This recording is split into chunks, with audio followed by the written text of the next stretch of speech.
What do we know about our I am statement? It is the most important statement. It goes beyond meditation, processes, techniques, affirmations. Anything you try, they work and they will get you in the door. But your I am statement, that's what's so important. We can say who we are at any point in time. Past, present, future, timelines all exist. When we confirm with absolute certainty, absolute conviction, 100%, who we are, that is what we will become. And we will get a reflection of that in our lives. This isn't new news. This is old news. I think, therefore I am, is incorrect. Now, I was asked to talk about this by one of my clients, one of my old clients, and they just hit me up out of the blue and said, I heard this statement that I've known my whole life, and I consider it wrong. Why is it wrong? The correct statement is I think, therefore I suffer. Because when we connect so deeply with our I am of thought, the emotional connection to our thoughts, that is all suffering. How do we end suffering? How do we end the thoughts? When I learned this, it blew my mind. You can't. You absolutely can't stop thinking. Your brain is meant to do the work, and it will think. You can't stop it. What you can do is completely separate yourself from the thinking analytical mind and become aware. You become aware. Then you can pick and choose, or not choose at all, which thought to connect with. Now, it's so funny when we start doing this because we're like, oh, I can let my mind think and it doesn't control me? No, it doesn't. How do we do this? I have found greatly that meditation helps with this. When we meditate, we go into that trance-like state, that theta brainwave state. We are disconnected from the 3D conditions. We are disconnected from the thought, the analytical mind. It's not who we truly are. Connecting to the higher self, when we truly do, it's all the proof we need. That was my greatest... I remember when I first started meditating, that was my greatest epiphany. Oh my gosh, these thoughts are just there. It's really awesome that this is getting pushed back into the masses. Bashar talks about this. It's in the Course of Miracles. What else? Dolores Cannon has talked about this. Dr. Joe Dispenza talked about this. When we're truly in that vortex, that unknown, that is where we can see what thoughts are happening and we can allow them to pass. All those negative beliefs, all those limiting beliefs, all of that is not real. Any thought you have, you are the one that gives those thoughts meaning. They can be meaningless if you wish. That should really put you into that zone. Like, really truly hear this. All those thoughts you may be having right now that are stressful, that are depleting you, they're not real.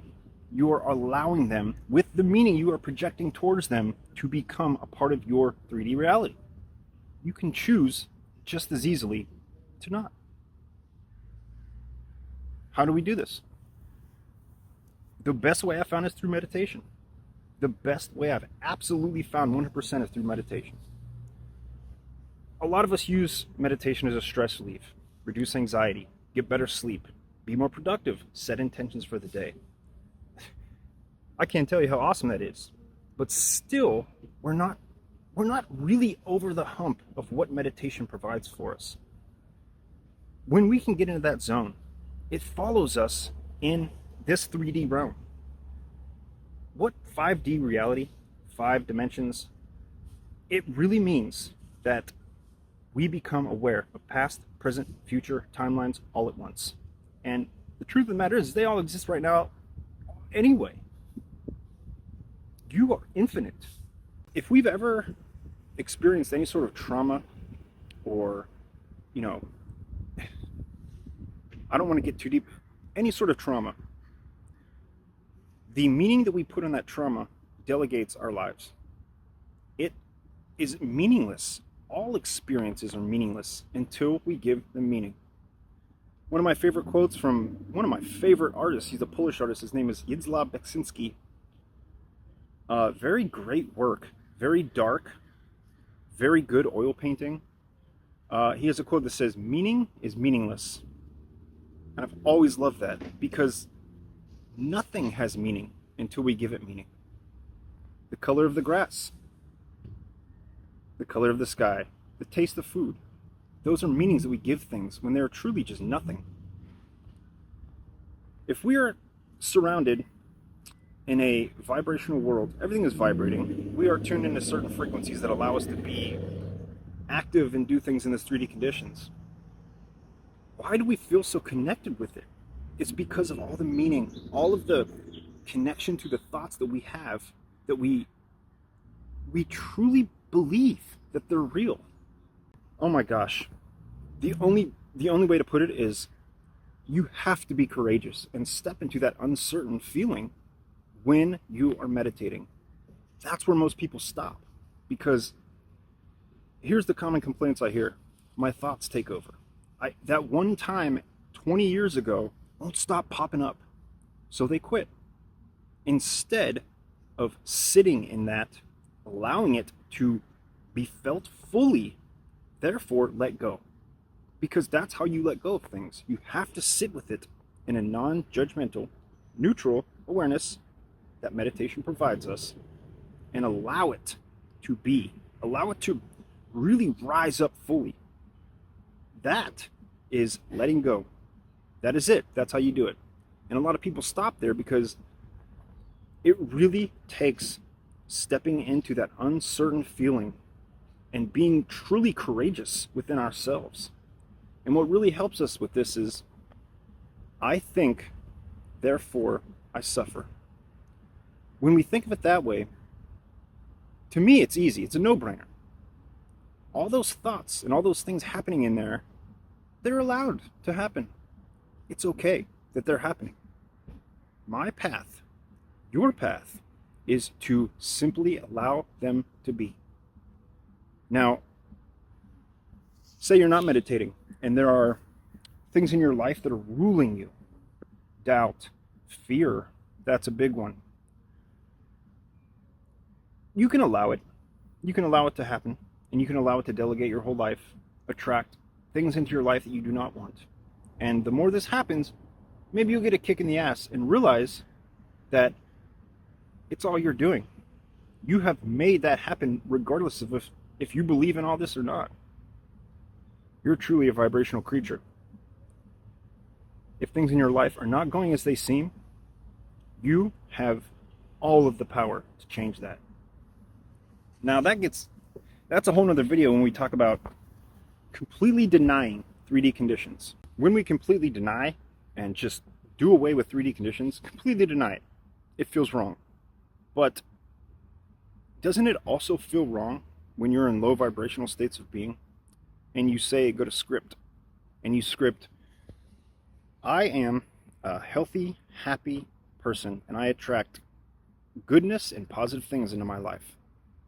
If you're in a low vibrational state of being and you write that down and try to feel it, it's going to feel weird. It's going to feel real weird. Yet denying those feelings only brings the absolute opposite. When we make that true realization that our thoughts are not us, they are just there and they're allowed to happen, the brain is powerful and it will do as it will. It's not up to you to decide what it does. It's up to you to decide what you do. Who are you? What is your I am? What is your I am? That is the most powerful. I've had people who I've coached who are extremely into scripting. Every single one of them said the same thing. I started scripting.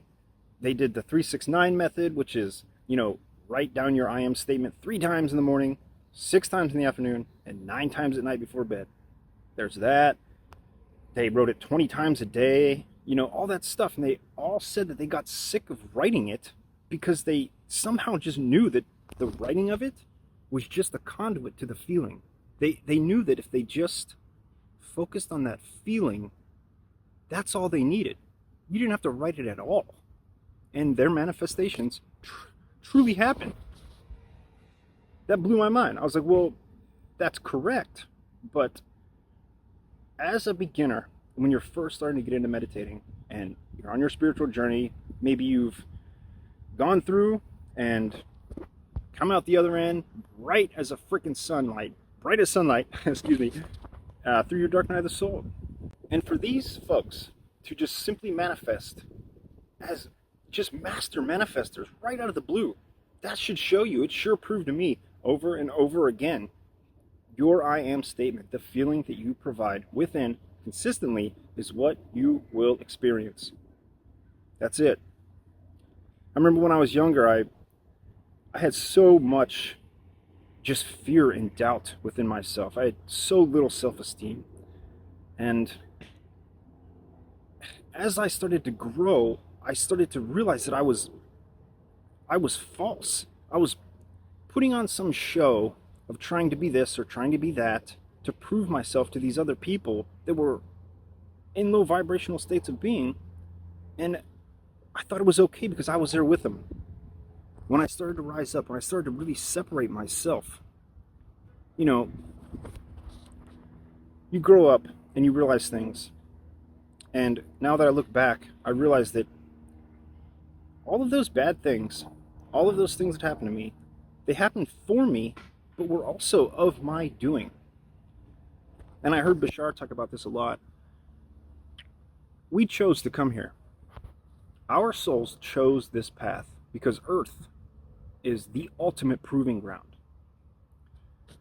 It is exceptionally hard here.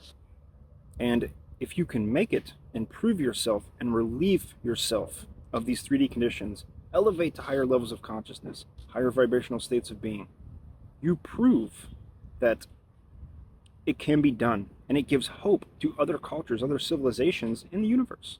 So the question is why would we ever allow our thoughts to create suffering? Why would we do that? Now, people always say, well, what if I introduce a new thought? Okay, introduce the new thought, but that's not the end of it. You have to introduce the new thought and consider this new thought a part of your I am statement. That's it. Think about the things you don't want to do. I don't like Dre's new video. It's not edited. I don't like Dre's new videos. I don't like it. I don't like it. The resistance, all the resistance and the path of always focusing on that which you do not desire. I remember a long time ago when I was a barista, I used to work in the mornings, and I would open a cafe at like 5:30, and the people that came in, they were groggy. They didn't have their coffee yet. They were groggy, and there was a lot of mean people, a lot of low vibration, a lot of resistance, and it took me a long time. I was a barista for a long time, and probably 3 years deep, I learned that energy is infectious.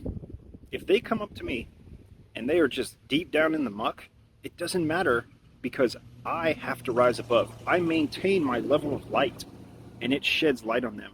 And I started to realize that more and more people, even when they were like no coffee, groggy as shit, they always left my presence feeling better. Even if it was just a little bit, even if I got like a little smirk out of them. And I would never even try, I would just be. I am the light. I am here to give you the coffee. Okay, that's it. That's it. And I would maintain that positive state of mind, that high vibration. I loved it when shit got crazy, line out the door, I'm the only one working, freaking, it's just mayhem in there. Keeping your calm, staying high vibe. This person has a problem. This customer has a problem. You're trying to serve this person and make 4 drinks at the same time. No problem. Because any of these circumstances mean nothing until I give them meaning. Nobody else delegates your vibrational state of being. But if you understand that, how to separate your energy and be stable, be protected from absorbing, okay? And then you start to reflect, okay? People come in and they're in a bad mood and you would reflect that. No. There's another step. Become the I am. And it is the law that the reflection doesn't happen to you, okay? You reflect because you are of a higher vibrational frequency. It overcomes it. Higher frequencies overcome lower frequencies, for sure. For sure. And over time, this way of being became who I am. And a lot of the times, I never meditated. I never was into spirituality. I just knew that if I was this way, other things in my life changed. No idea why, it just was that way. Then I started to research. Years and years and years I learned about manifestation. Read so many books on spirituality, the law of attraction, metaphysics, all that stuff. And I came to understand that you are just as powerful as everybody else. You are. Relieving yourself from the thoughts, which most negative thoughts, truth be told, they're just here to protect us. Your ego just wants to protect you. And there is no death of the ego. The ego is always there. It's a survival mechanism and we can't get rid of it. But we can't separate ourselves from it. Your I am statement should come from within, from a place of neutrality. The only way I found to do this is through meditation. That's why I've created a meditation for you. It's in the description. Grab it. It's free. It will help you get in that zone where we truly create or separate. And it kind of depends on where you are in your path. What results you'll get from this meditation. But if you never meditated, this is the one you need. If you have been meditating but still have trouble with that little hump where you can't truly separate yourself, this will also help with that. So grab it. It's free. Thank you for being here. Thank you for liking and subscribing and downloading the meditation. It means so much to me. And I know it'll help you on your journey. Peace.